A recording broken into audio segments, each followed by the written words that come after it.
우리는 왜 어떤 조직은 지속적으로 성장하고 왜 어떤 조직은 시대의 파도 속에서 허망하게 무너지는지 자문하곤 합니다. 만약 단 한 사람이 경영이라는 개념 자체를 완전히 다시 정의했다면 그 주인공은 과연 누구일까요? 오늘 그 답을 찾아봅니다. 오늘 우리가 깊이 있게 탐구할 인물은 바로 피터 드러커입니다. 세상은 그를 현대 경영학의 아버지라고 부르기에 주저하지 않습니다. 그는 단순한 이론가를 넘어 기업과 사회가 나아가야 할 방향을 제시한 예언자적인 통찰력을 지닌 인물이었습니다. 피터 드러커는 1909년 지적 풍요로움이 가득했던 오스트리아 빈에서 태어났습니다. 하지만 그 시대는 매우 불안정했습니다.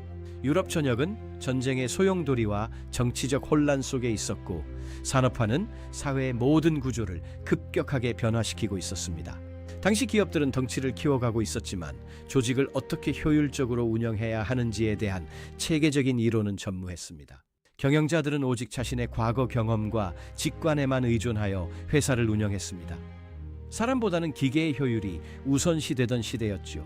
하지만 드러커는 모두가 당연하게 여기던 현실에 근본적인 질문을 던졌습니다. 기업은 단순히 돈을 버는 조직인가? 라고 말입니다. 그는 기업이 단순히 이익을 추구하는 집단이 아니라 사회를 움직이고 가치를 창출하는 핵심적인 사회적 기관이어야 한다고 믿었습니다. 1930년대 나치 세력의 등장은 드러커의 삶을 송두리째 바꿔놓았습니다. 그는 정든 유럽을 떠나 기회의 땅 미국으로 향하게 됩니다. 미국에 정착한 드러커는 본격적으로 기업과 사회의 유기적인 관계를 연구하기 시작했습니다. 그리고 그의 인생을 바꿀 운명적인 사건이 일어납니다.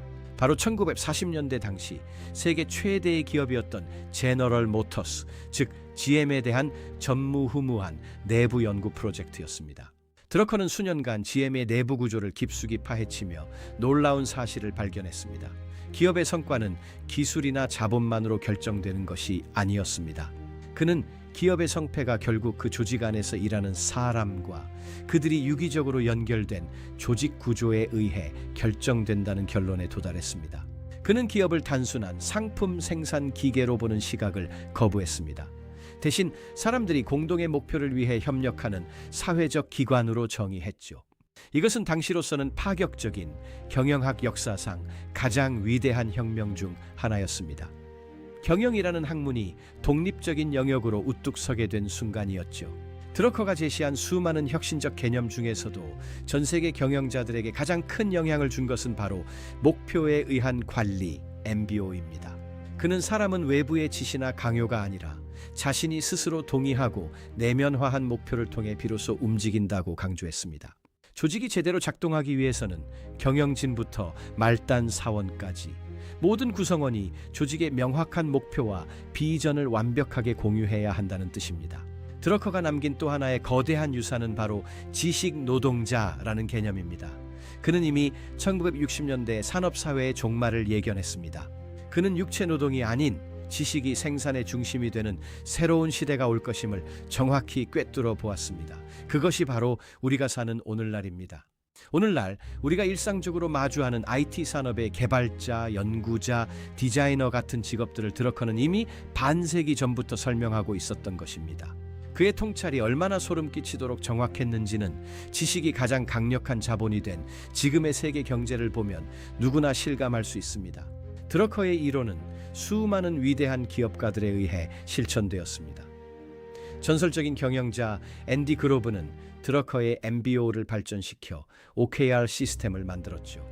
이 시스템은 이후 구글, 유튜브, 링크드인 같은 세계적인 테크 기업들의 핵심적인 성과 관리 방식으로 자리 잡으며 비즈니스 생태계를 바꿨습니다.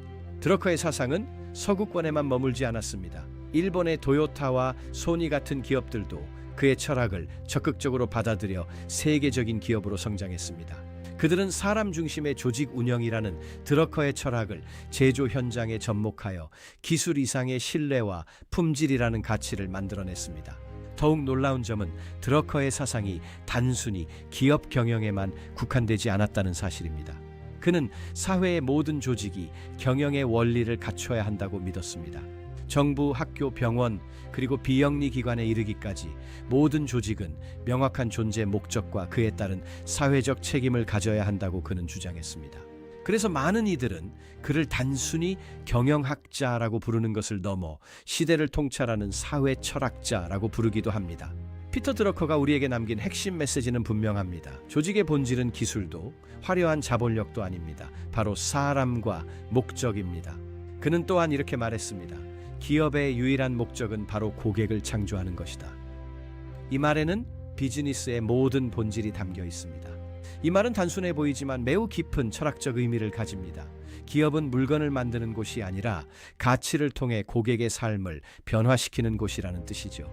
피터 드러커의 이야기를 통해 우리는 우리 삶과 일을 바라보는 관점에서 세 가지 중대한 변화를 얻을 수 있습니다. 하나씩 짚어보겠습니다.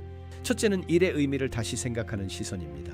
일은 생존을 위한 단순한 노동이 아니라 사회에 기여하고 가치를 만드는 성스러운 과정입니다.